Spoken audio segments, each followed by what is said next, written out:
Saya percaya bahwa Tuhan selalu mengajarkan pada hamba-hambanya melalui banyak peristiwa. Peristiwa-peristiwa itu dihadirkan supaya orang mengambil pelajaran darinya. Dan dari semua pelajaran itu diharapkan manusia akan tumbuh lebih baik dan beradab sesuai dengan fungsinya di dunia. Dan kita sekarang berada pada titik ini karena belajar dari banyak peristiwa dan sejarah yang sudah pernah terjadi.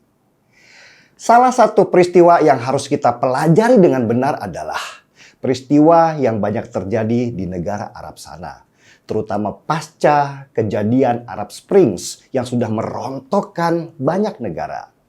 Kenapa kita harus belajar banyak dari peristiwa yang terjadi di Suriah, Irak, Libya, dan lain-lain itu? Karena negara kita punya beberapa kesamaan dengan negara-negara itu, terutama dari sisi keagamaan. Indonesia adalah penganut agama Muslim terbesar di dunia, sama dengan agama dari sebagian besar negara-negara Arab itu. Dan kita melihat bagaimana negara-negara Arab itu hancur karena perilaku oknum dari penganut agama itu yang menggunakan agama sebagai kendaraan politik mereka untuk merebut kekuasaan.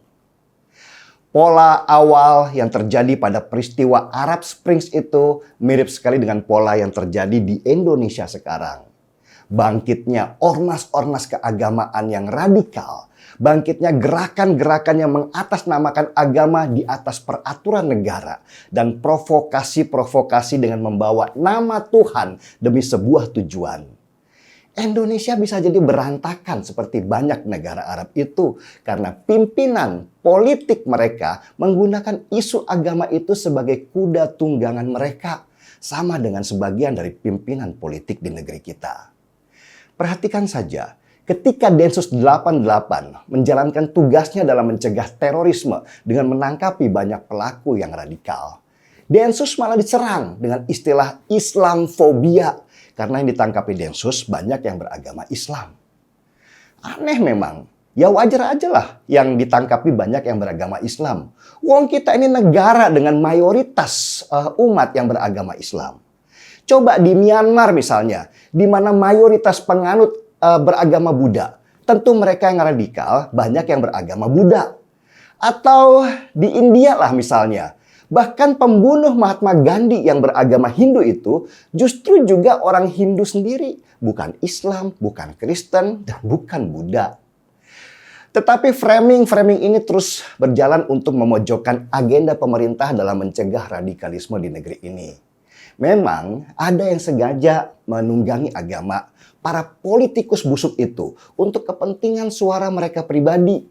Tujuan mereka hanya satu, yaitu kekuasaan. Agama hanya menjadi kuda tunggangan.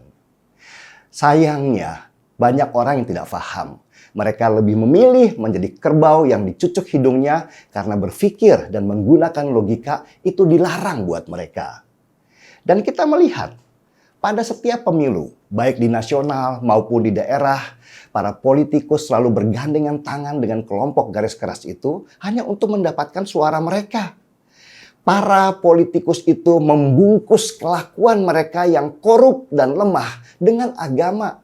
Dan itu berhasil buat mereka. Karena mereka tahu di sekitar mereka banyak sekali yang mabuk agama. Ini jelas berbahaya untuk ketahanan bangsa. Kalau daerah-daerah sudah dikuasai oleh kelompok radikal, tujuan mereka terakhir tentu akan ke pusat untuk kuasai nasional. Lihat aja lah. Pilpres 2014 dan 2019, beberapa partai dengan rendahnya bisa berangkulan dengan HTI, dengan FPI, dengan 212 demi kekuasaan.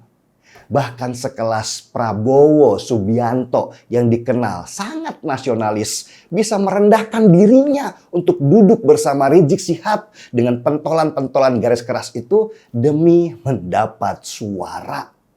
Untung dia kalah. Kebayangkan kalau Menteri Agama kita itu Rizik Syihab. Dan salah satu pilkada terbarbar dalam sejarah Indonesia adalah pilkada DKI di tahun 2017 di mana politik ayat dan mayat bertebaran. Pendukung salah satu calon kalau meninggal jenazahnya haram untuk disolatkan. Masjid dikuasai untuk mengusir mereka yang berbeda pilihan. Dan salah satu calon yang bernama Anies Baswedan menggunakan politik identitas itu untuk memenangkan pertarungan. Sekarang menyebar video pidato Anies Baswedan bahwa dia akan bertindak keras pada kelompok intoleran. Bertindak keras seperti apa, Nis? Menggebuk mereka atau malah menyusui mereka?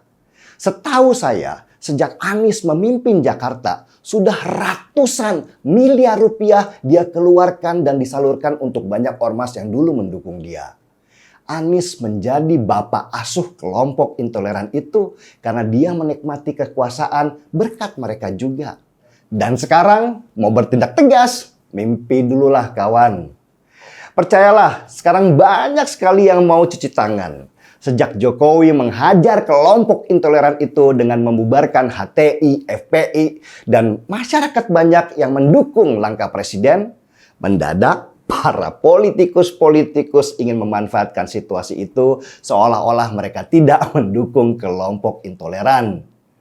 Bahkan dikabarkan Anies Baswedan juga sudah risih karena citranya menjadi buruk sebab dikenal sebagai gubernur intoleran.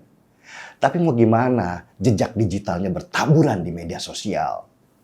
Saya jadi ketawa ketika ada seorang netizen yang komentar waktu dia menonton video Anies Baswedan yang dengan berapi-api bicara kalau dia ingin menggebuk kaum intoleran padahal dia adalah bapak asuh kelompok mereka. Netizen itu komen begini, omongan Anies itu kayak susu, empuk tapi susah dipegang. Anies, daripada nyusu, mendingan ngopi kayak saya sekarang. Seruput dulu.